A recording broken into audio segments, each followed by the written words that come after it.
بسم اللہ الرحمن الرحیم۔ دارالارقم اسکول جوہر بوائز کیمپس کراچی فاصلاتی تدریسی پروگرام 2021 تا 2022 مضمون اسلامیات جماعت نہم سورہ انفال آیات نمبر 29 تا 37 کتاب صفحہ نمبر 21 تا 23 معلمہ سیدہ مبین اسد۔ عزیز طلباء، آپ کو دارالارقم اسکول کی جانب سے مضمون اسلامیات کی فاصلاتی تدریسی پروگرام کی جماعت میں خوش آمدید۔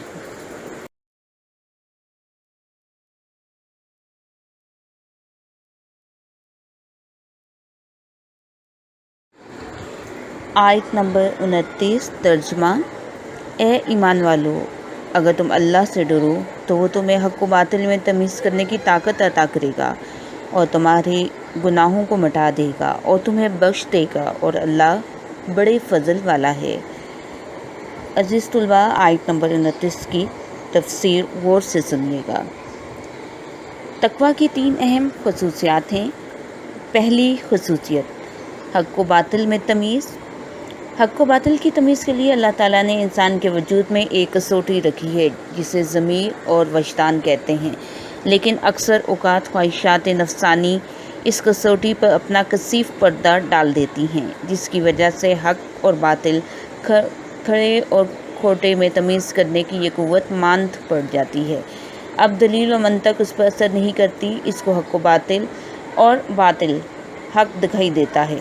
دعوت حق پر لبیک کہنے کے بجائے اس کا مقابلہ کیا جاتا ہے، مگر اہل تقویٰ کا ضمیر شفاف، وجدان صاف ہوتا ہے، اس کا زندہ احساس، بیدار عقل، اس کی بصیرت اور اس کا صاف و شفاف ضمیر ہر موڑ، ہر مشکل، ہر اختلاف اور ہر تفرقہ کی صورت میں انہیں بتا دیتا ہے کہ کون سا راستہ باطل کی طرف جاتا ہے اور کون سا راستہ حق کی طرف، کس قدم میں اللہ کی رضائیت ہے اور کس میں اس کی رضائیت نہیں ہے۔ چنانچہ پیغمبر رسول صلی اللہ علیہ وسلم سے روایت ہے، مومن کی فراست سے ڈرو کیونکہ وہ نور خدا کے ذریعے دیکھتا ہے، اس کی آنکھوں کے سامنے پردہ نہیں ہوتا، وہ راہ گم نہیں کرتا۔ تقویٰ نے خواہشات کے دونوں ہاتھ باندھ دیے تو اللہ تعالیٰ نے عقل کے دونوں ہاتھ کھول دیے۔ تقویٰ کی دوسری خصوصیت گناہوں کو مٹا دینا ہے۔ گناہ کو مٹانے کی 2 صورتیں ہو سکتی ہیں۔ ایک یہ کہ اللہ گناہ کے محرک کو مٹا دیتا ہے، جس کے پاس تقویٰ جیسا شعور موجود ہو اس پر گناہ کی رغبت غالب نہیں آتی، اور دوسری یہ کہ اللہ گناہ کے اثرات کو مٹا دیتا ہے، یعنی تقویٰ والے سے اگر کوئی گناہ سرزد ہوتا ہے تو چونکہ اس کا ضمیر زندہ ہے فوراً اس گناہ کی تلافی کرتا ہے۔ تقویٰ کی تیسری خصوصیت یہ ہے کہ تقویٰ والے سے اگر کوئی گناہ سرزد ہو جاتا ہے تو اللہ خود معاف فرماتا ہے، چونکہ باتقویٰ انسان سے چھوٹے چھوٹے گناہوں کا ارتکاب کرے گا جن کے بارے میں اللہ کا وعدہ ہے کہ معاف کر دیا جائے گا۔ اس آیت کے اہم نکات یہ واضح ہوتے ہیں کہ بندے کو تقویٰ کے ذریعے اپنے اندر اہلیت پیدا کرنی ہوگی تاکہ وہ فرقان حق و باطل میں تمیز کی کسوٹی اور فضل عظیم کا حصہ دار بن جائے۔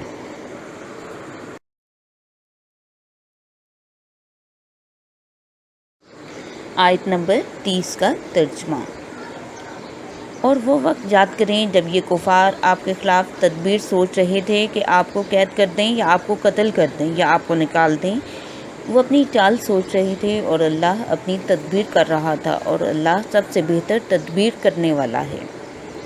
آیت نمبر 30 کی تفسیر عزیز طلباء غور سے سنیے گا۔ یہ آیت اسلامی تاریخ کے عظیم واقعہ ہجرت کے بارے میں ہے۔ مکہ کے سرداروں نے دارالندوہ میں جمع ہو کر رسالت مآب صلی اللہ علیہ وسلم کو قید یا جلاوطن یا قتل کرنے کی تدبیروں پر غور کیا، اور آخر میں ابو جہل کی اس تجویز پر اتفاق ہوا کہ تمام قبیلوں میں سے ایک ایک فرد کا انتخاب کیا جائے اور یہ سب مل کر محمد صلی اللہ علیہ وسلم پر ٹوٹ پڑیں اور انہیں قتل کر دیں۔ اس طرح سب قبیلوں سے انتقام لینے پر یہ لوگ قادر نہ ہوں گے اور خون بہا لینے پر مجبور ہو جائیں گے۔ چنانچہ اس کام کے لیے افراد کا انتخاب ہو گیا اور وقت کا بھی تعین ہو گیا، اور قاتلوں کا گروہ اپنے مقررہ وقت پر مقررہ جگہ پر پہنچ بھی گیا۔ جبریل امین نے رسول اللہ صلی اللہ علیہ وسلم سے کہا کہ آج کی رات آپ اپنے بستر پر نہ سوئیں اور اپنی جگہ علی بن ابی طالب علیہ السلام کو سلائیں۔ اس صورت میں آیت نمبر 30 کے ترجمہ اور تفسیر سے اہم نقطہ یہ سامنے آتا ہے کہ توکل بر خدا کر کے اس کی تدبیر کے تحت داخل ہونے کی صورت میں دشمن کی ہر چال سے انسان محفوظ رہتا ہے۔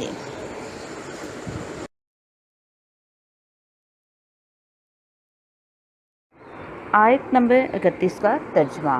اور جب انہیں ہماری آیات سنائی جاتی ہیں تو کہتے ہیں ہم نے سن لیا ہے، اگر ہم چاہیں تو ایسی باتیں ہم بھی بنا سکتے ہیں، یہ تو وہی داستان ہائے پارینہ ہیں۔ عزیز طلباء، یہاں ترجمے میں داستان ہائے پارینہ کے الفاظ استعمال ہوئے ہیں۔ اس کا مطلب ہے کہ پہلے وقتوں کے لوگوں کی حکایتیں ہیں۔ آئیے عزیز طلباء آیت نمبر 31 کی تفسیر کو سمجھتے ہیں۔ صرف لوگوں کی توجہ قرآن سے ہٹانے اور اس معجزے کی اہمیت کو کم کرنے کے لیے یہ لوگ کہتے تھے، ہم بھی ایسی عبارات اور ایسا مضمون بنا سکتے ہیں، اگر وہ اس پر قادر ہوتے تو ایسا ضرور کرتے، اور ایک نہیں کئی ایک عبارتیں یکے بعد دیگرے ہر سو سے بن کر آ جاتی اور قرآن کے خلاف جنگ کرنے اور جانی قربانیاں دینے کی نوبت نہ آتی۔ آیت نمبر 31 کے ترجمے سے جو اہم نکات سامنے آتے ہیں ان میں سے یہ بات واضح ہوتی ہے کہ دشمن جب عاجز آ جاتا ہے تو وہ اپنی عاجزی چھپانے کے لیے جھوٹے نعروں سے سہارا لیتا ہے۔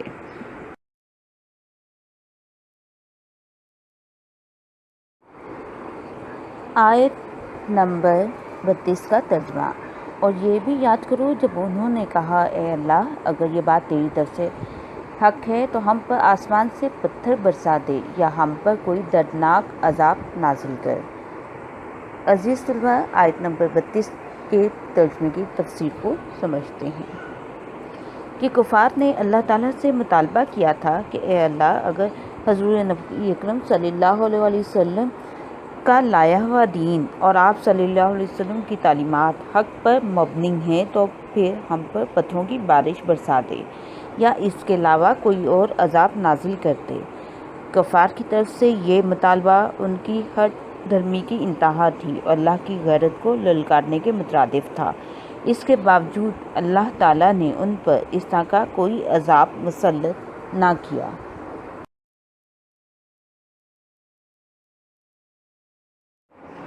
آیت مبارکہ 33 کا 34 کا ترجمہ۔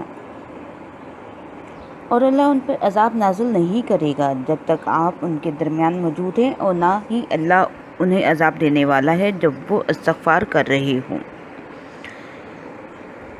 آیت نمبر 34 کا ترجمہ۔ اور اللہ ان پر عذاب نازل کیوں نہ کرے جبکہ وہ مسجد الحرام کا راستہ روکتے ہیں، حالانکہ وہ اس مسجد کے متولی نہیں ہیں۔ اس کے متولی تو صرف تقوی والے ہیں، لیکن ان میں سے اکثر لوگ نہیں جانتے۔ عزیز طلباء، ان آیات مبارکہ کی تفسیر غور سے سنیے گا۔ رسول پاک صلی اللہ علیہ وسلم کا وجود رحمت و امان ہے ان لوگوں کے لیے جو مستحق عذاب ہیں، اور دوسری امان استغفار و توبہ ہے۔ اللہ تعالیٰ کا یہ عمل رہا ہے کہ کوئی بھی اس نبی کسی امت کے درمیان دعوت حق میں مصروف ہو تو اس امت کو مہلت دی جاتی ہے کہ ان کے جرائم کی پاداش میں فوری طور پر عذاب نازل نہیں فرماتا۔ اسی طرح اگر اس امت میں کچھ لوگ اپنے سابقہ جرائم پر نادم ہوں اور توبہ استغفار کی حالت میں ہوں تو بھی اللہ ان پر عذاب نازل نہیں فرماتا، لیکن اگر ان کے درمیان رسول پاک صلی اللہ علیہ وسلم موجود نہ ہوں اور وہ استغفار کی بجائے جرائم میں مشغول ہوں تو ان پر عذاب نازل نہ کرنے کی کوئی وجہ نہیں ہے، جیسا کہ رسول خدا صلی اللہ علیہ وسلم اور دیگر مسلمانوں کی ہجرت کے بعد کفار مکہ کا حال تھا کہ نہ ان میں رسول خدا موجود تھے اور نہ وہ استغفار کر رہے تھے، بلکہ وہ مسجد حرام کا راستہ روکنے جیسے بڑے جرائم میں ملوث تھے، چنانچہ ان کو قتل و اسیری اور رسوائی جیسے عذاب میں مبتلا کیا گیا۔ مسجد کے متولی تو وہ لوگ ہو سکتے ہیں جو مساجد کے مقاصد جو اللہ تعالیٰ نے متعین فرمائی ہیں ان کا علم رکھتے ہوں، ان کے پابند ہوں، امامت کے لیے لائق عالم کا انتخاب کرنے والے ہوں، بیان احکام میں امام مسجد کو آزادی دیں، شریعت کے مطابق کسی کو شریعت کے خلاف بات کرنے کی اجازت نہ دیں، آپس میں اختلاف کر کے عبادت کو گناہ میں بدلنے والے نہ ہوں، علم اور عالم کے خلاف نہ ہوں۔ ان آیات مبارکہ کے ترجمہ تفسیر سے جو اہم نکات سامنے آتے ہیں وہ یہ ہیں کہ گناہ سے تائب ہو کر استغفار کی صورت میں معافی کی امید رکھی جاتی ہے، نہ یہ کہ گناہ کا ارتکاب جاری رکھ کر معافی کی امید رکھی جائے۔ مسجد کا متولی ہونے کے لیے بھی تقوی شرط ہے۔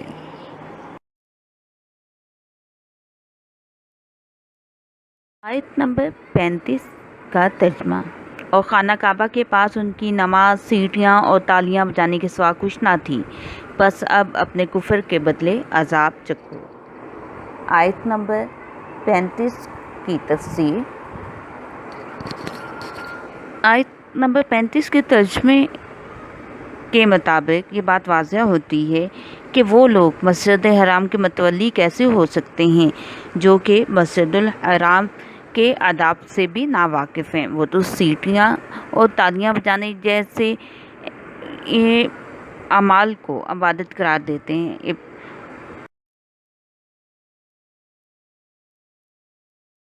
آیت نمبر 36 کا ترجمہ: جنہوں نے کفر اختیار کیا اور اپنے اموال لوگوں کو راہ خدا سے روکنے کے لیے خرچ کرتے ہیں، ابھی مزید خرچ کرتے رہیں گے، پھر یہی بات ان کے لیے باعث حسرت بنے گی، پھر وہ مغلوب ہوں گے اور کفر کرنے والے جہنم کی طرف اکٹھے کیے جائیں گے۔ آیت نمبر 36 کی تفسیر: کفار مکہ نے اللہ کے نظام کی راہ روکنے کے لیے مسلمانوں کے خلاف کئی منصوبے بنائے اور اس کے لیے دل کھول کر خرچ کیا، لیکن اللہ تعالیٰ نے ان کے تمام منصوبے خاک میں ملا دیے۔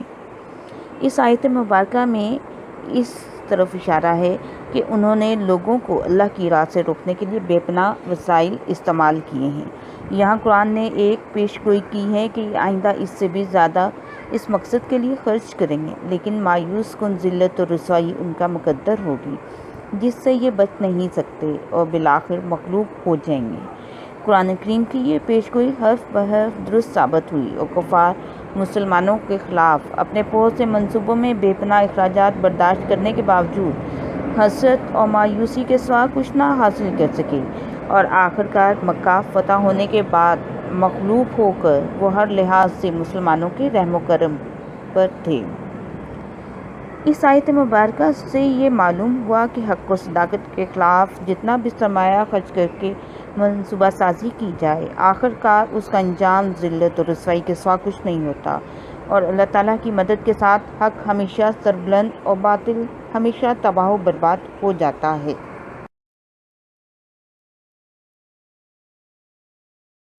آیت نمبر 37 کا ترجمہ: تاکہ اللہ ناپاک کو پاکیزہ سے الگ کرتے اور ناپاکوں کو ایک دوسرے کے ساتھ باہم ملا کر یکجا کرتے اور پھر اس ڈھیر کو جہنم میں جھونک دے، دراصل یہی لوگ خسارے میں ہیں۔ آیت نمبر 37 کی تفسیر: دشمنان اسلام کو اپنے سرمایے کے بل بوتے پر ہر ناروا سازش کے لیے اللہ مہلت دیتا ہے۔ اس مہلت کے ذریعے ہی تو ناپاک اور پاکیزگی میں تمیز ہوتی ہے اور ناپاک عناصر ایک مرکز پر جمع ہوتے ہیں اور ہر خاک اپنے انجام تک پہنچ کر رہتی ہے، اس کے بعد وہ اپنے انجام بد کو پہنچ جاتے ہیں۔ یہ دوالیہ پن کی انتہا ہے کہ اپنا سب کچھ لوٹانے کے بعد بھی نتیجہ تباہی نکل آئے۔ ناپاک اموال کو جو دین الہی کے خلاف استعمال ہوا ہے باہم ملا کر ایک ڈھیر بنا دیا جائے گا اور پھر اس ڈھیر کو جہنم میں مشرکین کے عذاب کے لیے استعمال میں لایا جائے گا۔ آیت نمبر 37 کے ترجمہ تفسیر سے جو اہم نکات سامنے آتے ہیں وہ یہ ہیں کہ مہلت اور فرصت مومن کے لیے نعمت اور کافر کے لیے عذاب و نقمت ہے۔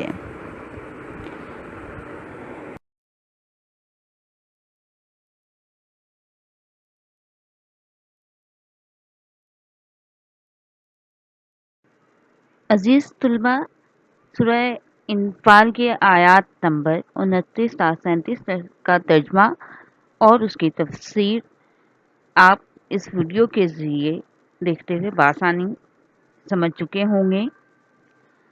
ویڈیو کے اختتام پر آپ کے لیے ایک سرگرمی تیار کی گئی ہے کہ کتاب کے صفحہ نمبر 24 پر سے الفاظ معنی آپ اپنے رجسٹر پر خوشخط تحریر کیجیے اور سوال نمبر 4 دی گئی آیات کا ترجمہ خوشخط تحریر کر دیجیے۔ شکریہ۔